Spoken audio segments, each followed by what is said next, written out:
এইভাবে এঁচোড় চিংড়ি রান্না করে বাড়িতে চেটে পুটে এক থালা ভাত খেয়ে নিন।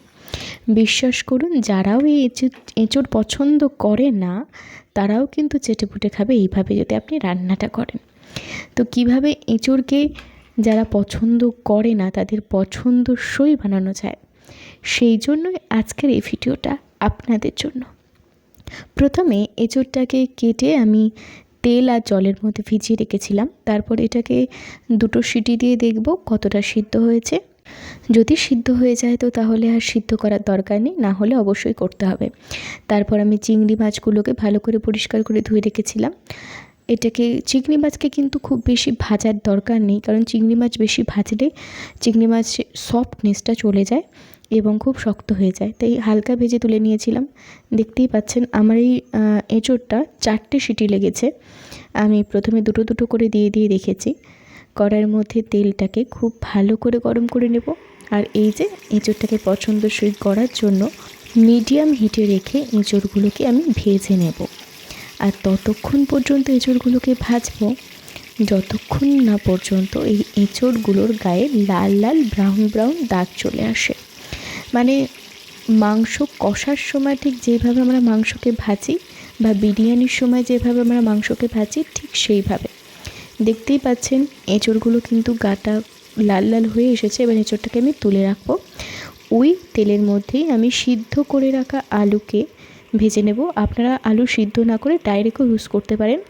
আমি আলুর জল ফেলে খাই, সেই কারণে আলুটা সিদ্ধ করে নিয়েছি 2টো সিটি দিয়ে। তারপর ওই তেলের মধ্যেই আমি তেজপাতা, একটা শুকনো লঙ্কা, দারচিনি, এলাচ এবং লবঙ্গ দিয়ে কিছুক্ষণ রেখে দিয়ে তারপরে আমি দিয়ে দিলাম পেঁয়াজ কুচিটা। পেঁয়াজ কুচি দিয়ে আমি খুব ভালো করে পেঁয়াজগুলোকে ভেজে নেব। আর আবারও বলি, আমি প্রত্যেকটা ভিডিওতেই এই কথাটা বলি, আপনার রান্নার টেস্ট হবে আপনার মশলা কষানোর উপর ভিত্তি করে। আপনি ঠিক যতটা ধৈর্য ধরে মশলা কষাবেন আপনার রান্না ঠিক ততটাই টেস্টফুল হবে। তাই মশলা কষানোর সময় একদমই তাড়াহুড়ো নয়। তারপরে আবার আমি দিয়ে দিলাম 1 চামচ আদা, 1 চামচ রসুন দিয়ে খুব ভালো করে আবারও এটাকে ভেজে নেব। তারপর আমি 2টো টমেটো এর মধ্যে দিয়ে দেব। দিয়ে টমেটোগুলো প্রথমে এই তেল আর মশলার মধ্যে ভেজে নেব। ভাজা হয়ে গেলে একটু পরেই, মানে 2 মিনিট পরেই আমি এতে নুন অ্যাড করলাম। নুনটা দিয়ে আমি এটাকে ভালো করে আবারও কষিয়ে নেব। নুন দেওয়ার ফলে টমেটোটা গলে যাবে এবং মশলাটাও খুব সুন্দরভাবে কষানো হয়ে যাবে। মশলা আপনি যত ভালো করে কষাবেন আপনার রান্না তত ভালোই হবে। আর এই কথাটা আমি প্রত্যেকটা ভিডিওতে বলে থাকি। দেখতেই পাচ্ছেন মশলা এত সুন্দর কষানো হয়েছে, মশলা থেকে তেল ছেড়ে এসেছে। এই পর্যায়ে আমি এতে দিয়ে দিলাম পরিমাণ মতন জিরে এবং ধনে গুঁড়ো। আপনারা এটা বাটাও ব্যবহার করতে পারেন। বাটা ব্যবহার করলে অবশ্যই রান্নার টেস্ট আরও বেশি ভালো হয়, কিন্তু এখন আমাদের বাড়িতে সকলকারই গুঁড়ো থাকে, আমরা গুঁড়োটা ইউজ করি। আমি দিয়ে দিলাম পরিমাণ মতন লঙ্কা এবং হলুদ দিয়ে আমি আবার ওটাকে ভালো করে কষিয়ে নেব। কষিয়ে দেখছেন মশলা আমার ছেড়ে আসছে। এই অবস্থায় আমি দিয়ে দেবো এর মধ্যে গরম জল। হালকা উষ্ণ গরম জল আপনারা রান্নাতে ব্যবহার করবেন, রান্নার টেস্ট খুব ভালো হয়। যদি হালকা উষ্ণ গরম জল না থাকে তাহলে আপনারা অবশ্যই ঠান্ডা জল ব্যবহার করতে পারেন। তারপর আমি ভেজে রাখা আলুটা এবং এঁচোড়টা দিয়ে দিলাম।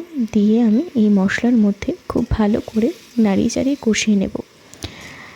এবার যে কথাটা খুব ইম্পর্টেন্ট কথা, আমি এই এঁচোড়টাকে কষা কষা রাখছি, মানে মাংস কষার মতন।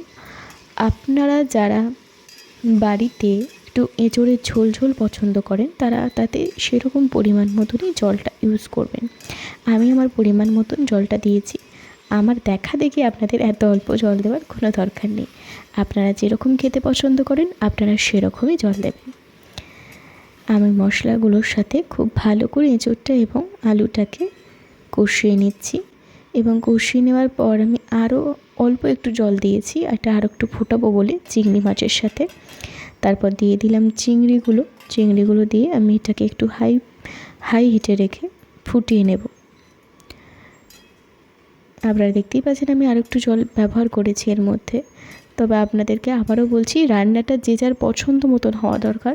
তাই আমি বলে দিলাম আপনি 1 কাপ জল দেবেন কি 5 কাপ দেবেন, আপনি সেরকমই দেবেন, সেটা কিন্তু ঠিক না।